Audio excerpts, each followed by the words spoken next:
Welcome back to a brand new Clash Royale video, guys. My name is Patrick, aka Chief Pat, and today we're going to be hopping into the newest card that's coming out inside of Clash Royale, which is the Barbarian Barrel, and let's go and take a peek and see exactly what it does. That's right, Barbarian Barrel is coming out inside of 18 days. His description is, it rolls, knocks back, and damages anything in its way, then breaks, and out pops a Barbarian. How did he get in there? Interesting. So it looks like the Barbarian Barrel is going to be something similar to the log, where it rolls down the lane, but when it breaks, unlike the log, you're actually going to have a Barbarian pop out. Taking a look at its damage at tournament standard, it's 239 damage if it runs into something, as in a spell, which is actually a decent chunk of damage right there. And then for its range, it's only 6.5. So with the 6.5 range, I don't think it really should be able to reach the tower, although it does say 84 crown tower damage if you end up damaging a tower. Seems sort of interesting to me. For example, if you look at the log actually ends up doing it's a range of 11.1, so it's almost double the range of the Barbarian Barrel. So I don't know if you're really going to be able to get the Barbarian Barrel to the tower,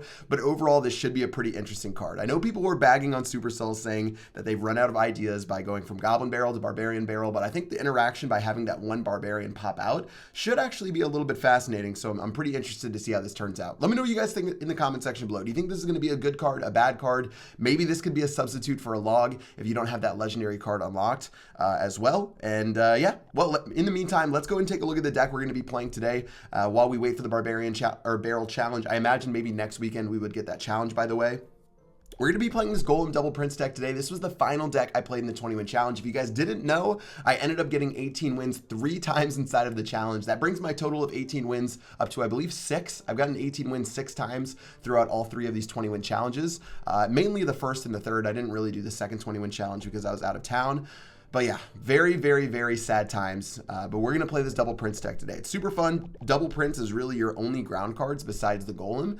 So it's super, super heavy. And yeah, let's go ahead and hop into this right now. Now, the 20-win challenge, to be honest, I grinded away as long as I could. I was busy at South by Southwest, you know, where my team Tribe Gaming was competing in the Super Magical Cup. But I grinded as much as I could. But honestly, once it got to the last 2 days, it got really, really difficult because most of the people competing in the 20-win challenge on the last 2 days were like ridiculously good because they you know, they were probably players like me who have like 16 to 18 wins. You didn't get a whole lot of noobs once you got to the final 2 days of the 20-win challenge, so it got really, really hard by the end. But overall, really fun time. And unfortunately, I didn't get 20, but I think next time we're gonna get it happening, guys. I guess 18 is just my destiny. Anyways, starting out this battle, we defended pretty effectively right there. Ended up activating our King Tower with the Tornado, which is super crucial. Like I said inside of this deck, oh no. I did not mean to play that right there. Like I said inside of this deck, super, super crucial that that you don't do anything silly, especially regarding Elixir.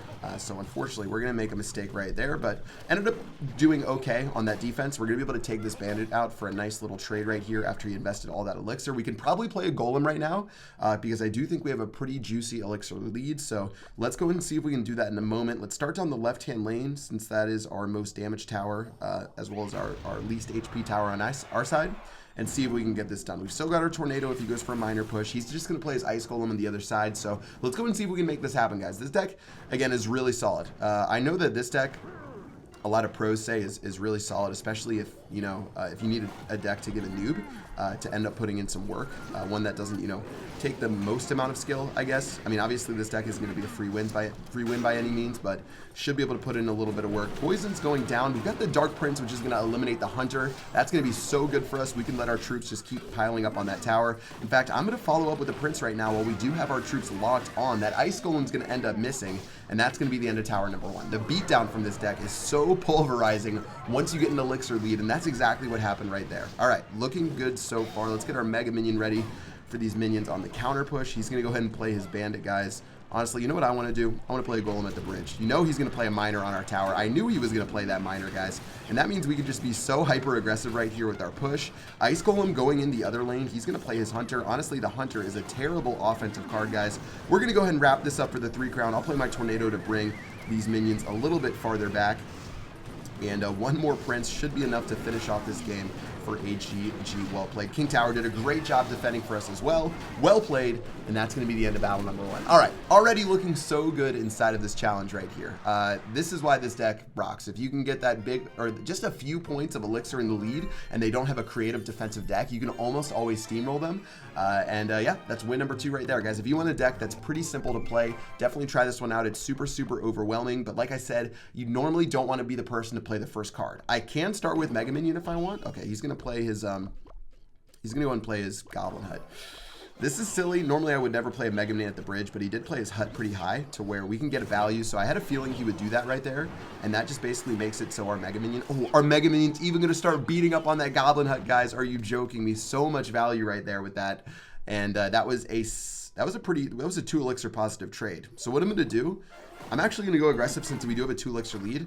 If I was going against a pro player or something, I would never make this move, and that's why you guys would figure that out. All right, that's not going to work the greatest. We've got the Royal Ghost coming down the lane, the P.E.K.K.A. as well. Now, if the Royal Ghost speeds up in front of the P.E.K.K.A., we're going to be able to use our Tornado to bring this over to the King Tower.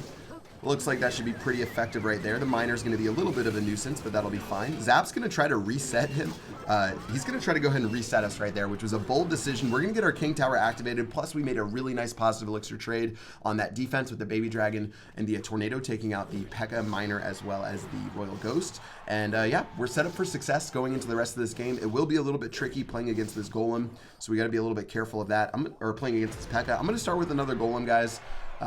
Again, very, very aggressive plays from me. He's probably just going to play a Goblin Hut in the center once again and see if he can take us out. But looking pretty decent so far. You can see I have a 4 elixir lead right now. I don't know if this guy quit the game. I don't think I'm up this much elixir. All right, looks like our Golem's going to keep rumbling, stumbling, and tumbling down this lane.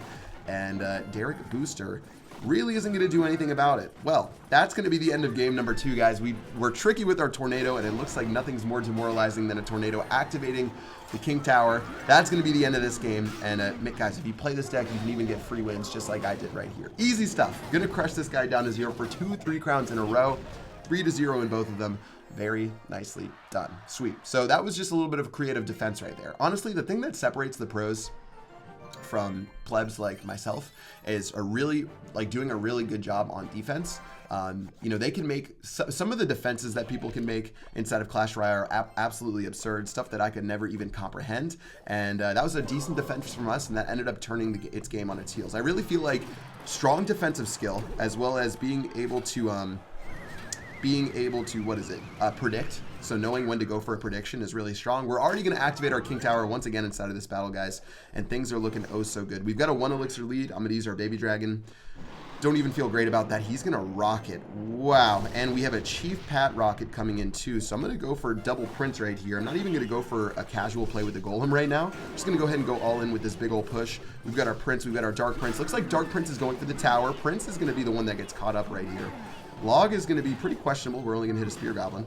Yeah, that was a questionable log, guys, especially because he has Princess, but that still should be the end of tower number 1. And activating our King Tower has been so easy inside of these battles. Just catching the Miner, catching the Goblin Barrels, catching, you know, everything, the Hog Rider, the Royal Ghost. Simple, simple stuff. Here he goes with another push. All we're going to do is Tornado this all the way over to the center for a very easy kill right there. And seeing as he's basically out of options right now, I'll use my Golem. He's going to throw a Princess down at the bridge. I'd be very surprised if he went for something else. So let's go and get our Mega Minion. Man, he's trolling right now with this Goblin Gang. He just invested 6 for 3 right there when he's already down Elixir. And he's already down a tower. This game is close to over, guys. I don't really know what he's going to be able to do. I don't really remember what card he would be playing right here. So it's going to be Inferno Tower. All right. He does have Rocket as well. That Miner's going to do a little bit, but not really that much. I guess, yeah, it's not really going to do much. We can use our Prince right now. Our Dark Prince still is at a really good amount of HP. His minions are going to keep getting locked back, guys. My Prince is going to charge all the way onto the tower. And this tower just got completely blasted. 290 HP. We'll log down the barrel. If he plays Princess at the bridge, oh, I thought he was going to play Princess at the bridge and get my log to take out his Princess. That definitely would have been tragic. There's the Princess right there. We'll use our Baby Dragon this time, which should be another decently easy kill. And seeing as, you know, he's not showing us a whole lot of respect, guys, we're going to just throw a Golem right down in his face. There goes the Inferno Tower. Wow. Still don't know if we're going to have the DPS to take this out before the... oh, actually, we ended up getting, you know, just barely enough damage right there. And here we go for the 3 crown, guys. Poison Spell going down in the center to try to see if we can hold him off. He's going to throw a miner plus a rocket, guys. We can't give him our tower by any means necessary. Mega Minion plus our Golemite still beating this tower down. Looks like the princess is going to get distracted, guys, and that's going to be another 3-0 victory. Honestly, this has been so easy for us. We've gotten 3 straight wins, all 3-0, guys. Very nicely done. If you guys want to try out this deck, yeah, 3-0, 3-0, 3-0. And again, so many different types. We went against Log Bait, we went against P.E.K.K.A. Zappies, and we went against a Miner Poison Control deck. Every single one ended up the same way. Guys, this deck is super good. I recommend you try it out. Obviously, the only legendary card is the Log, so make sure you have that inside of your deck. But yeah, that's going to do it for this video. I hope you guys enjoyed. Again, make sure you check out the Barbarian Barrel when it comes out inside of the game. 18 days, but a challenge, I'm guessing, would be, actually, this weekend is only 3 days away. Maybe it's next weekend. We'll see. This weekend or next weekend. Let's hope for this weekend. That's going to wrap it up this video, guys. Hope you guys enjoyed. Until next time, I will see you guys later. Peace out.